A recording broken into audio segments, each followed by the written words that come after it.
kita harus kembali pada komitmen kita sebagai negara hukum. Jangan sampai negara hukum ini dicederai dengan ambisi-ambisi tertentu, persaingan-persaingan politik tertentu yang dengan mudahnya mengorbankan nyawa manusia.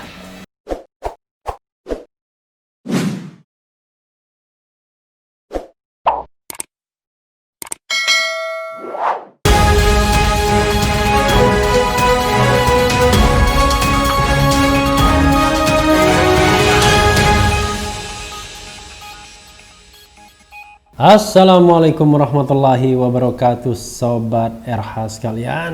Jumpa lagi kita di channel yang keren ini, Keren Cadas. Jadi masih breaking news soal rekonstruksi tewasnya 6 Laskar Front Pembela Islam oleh Bareskrim Mabes Polri. Dan ini ada pernyataan kontras. Kontras itu adalah Komisi untuk Orang Hilang dan Korban Tindak Kekerasan, Kontras ya, yang pernah melambungkan nama almarhum Munir.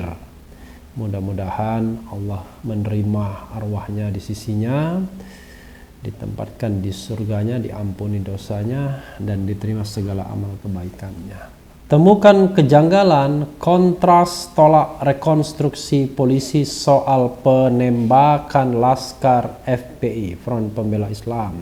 Glora News, sebagaimana dilansir oleh Glora ya. Glora.co. Komisi untuk Orang Hilang dan Korban Tindak Kekerasan Kontras menemukan sejumlah kejanggalan dari hasil rekonstruksi penembakan yang menewaskan 6 anggota Laskar Front Pembela Islam FPI. Kejanggalan itu ditemukan kontras dari beberapa pernyataan pihak kepolisian yang kontradiktif dengan hasil rekonstruksi yang digelar.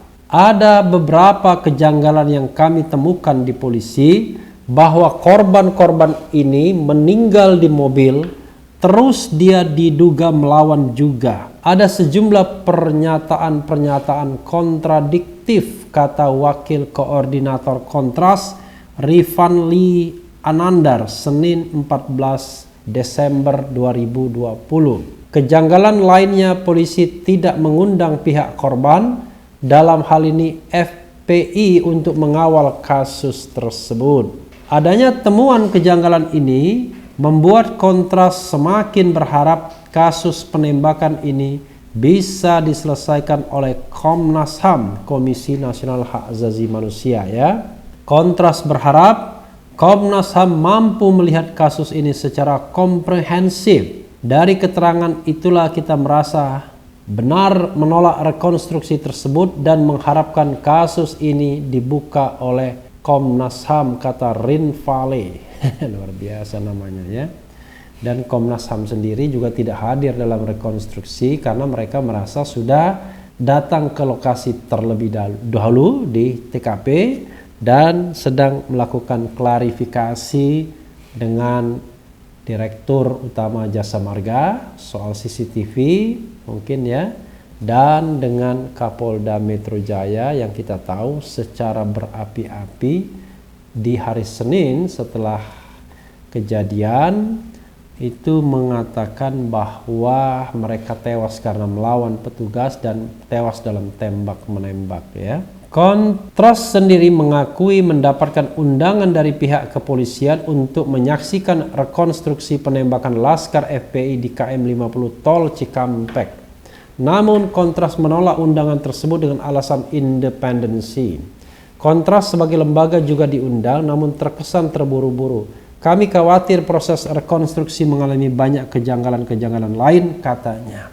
Saya paham pikiran Kontras karena mereka takut dijadikan alat legitimasi ya, bahwa rekonstruksi itu juga dihadiri oleh Kontras, Komnas HAM, Kompolnas, dan pihak-pihak yang selama ini bersuara nyaring mengenai peristiwa ini.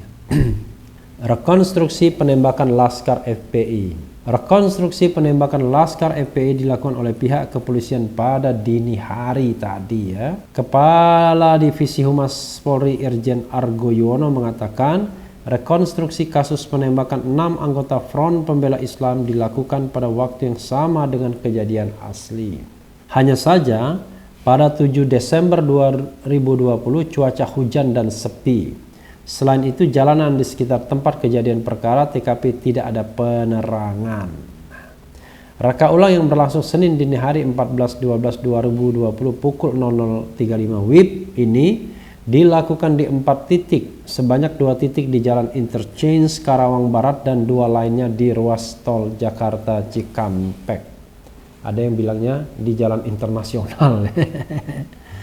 TKP pertama ada 9 adegan, TKP kedua sekitar 600 meter setelahnya 4 adegan, kata Argo.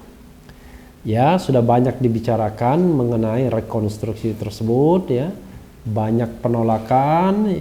Yang jelas FPI dan terutama melalui sekumnya Munarman mengatakan keterangan polisi berubah-ubah.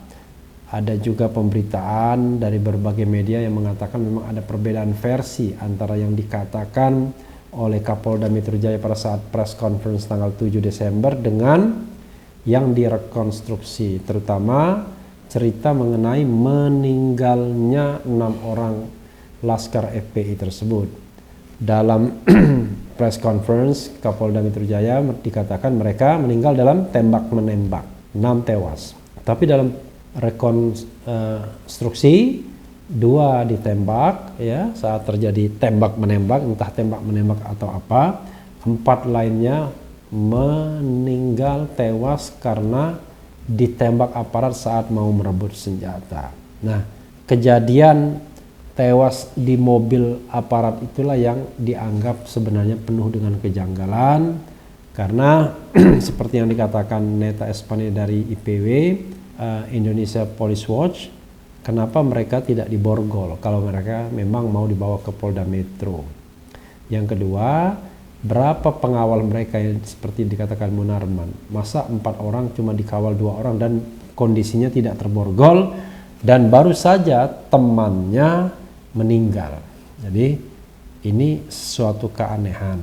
Karena itu sebenarnya banyak pihak yang tidak terlalu yakin kasus ini bisa diselesaikan secara mandiri baik oleh Polda Metro Jaya maupun Mabes Polri. Karena itulah butuh yang namanya eksternalitas, pihak-pihak eksternal yang memang independen mau mengungkapkan kebenaran. Kontras berharap pada Komnas HAM, beberapa pihak lainnya berharap Presiden membentuk tim independen yang betul-betul independen dan kredibel ya, biar ada kewibawaan karena memang diperintahkan oleh Presiden. Tapi rupanya sampai saat ini Presiden tidak melihat masalah ini sebagai masalah besar. Padahal dalam pengamatan Rocky Gerung misalnya, dia katakan, wah ini bisa memecah belah bangsa sesungguhnya. Bisa membelah, bukan memecah belah, bisa membelah bangsa antara pro dan kontra. Jadi bukan soal pro dan kontra FPI, tapi pro dan kontra tragedi kemanusiaan kalau dalam perspektif saya.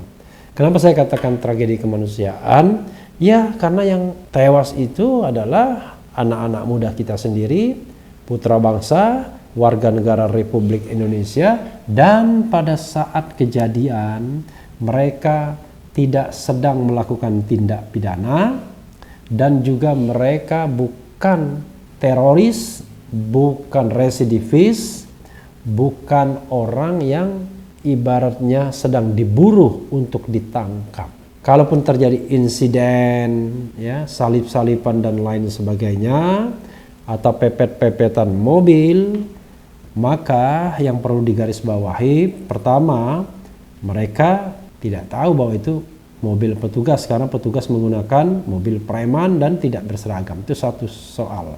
Jadi ketika pepet-pepetan mereka tidak tahu sama sekali. Tidak mungkin kan petugas langsung mengatakan saya petugas. Yang kedua, buat apa juga petugas menguntit atau mengikuti Habib Rizik kalau tidak punya agenda lain misalnya. Karena kalau cuma mengetahui bakal ada pengerahan massa atau tidak, ya rasanya buat apa menguntit Habib Rizik di jalan tol. Karena kan mereka punya tilik sandi di mana-mana, tinggal kerahkan jaringan mereka, pasti polisi akan tahu.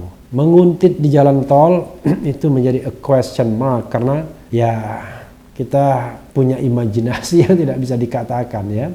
Tapi yang jelas di jalan tol itu, apalagi daerahnya sepi, maka something can happen ya, bisa terjadi dan bisa gone with the wind, bisa berlalu bersama angin ya, bisa menjadi hilang begitu saja. Nah, tapi ini spekulasi sobat era sekalian ya. Nah, jadi kita tidak boleh juga menuduh, tidak boleh juga melakukan judgment, tetapi tentu pihak aparat juga tidak boleh melarang orang untuk melakukan penelaahan soal kasus ini ya, karena benar-benar menguji logika kita. Jadi dari fakta, dari informasi yang disampaikan saja kita bisa uji logikanya ya. Misalnya logika mengenai bela diri itu sampai sekarang saya tidak kena ya, tidak bisa mencerna dengan rela ya bahwa 6 tewas itu karena aparat melakukan upaya bela diri. Apalagi kalau mendengar bahwa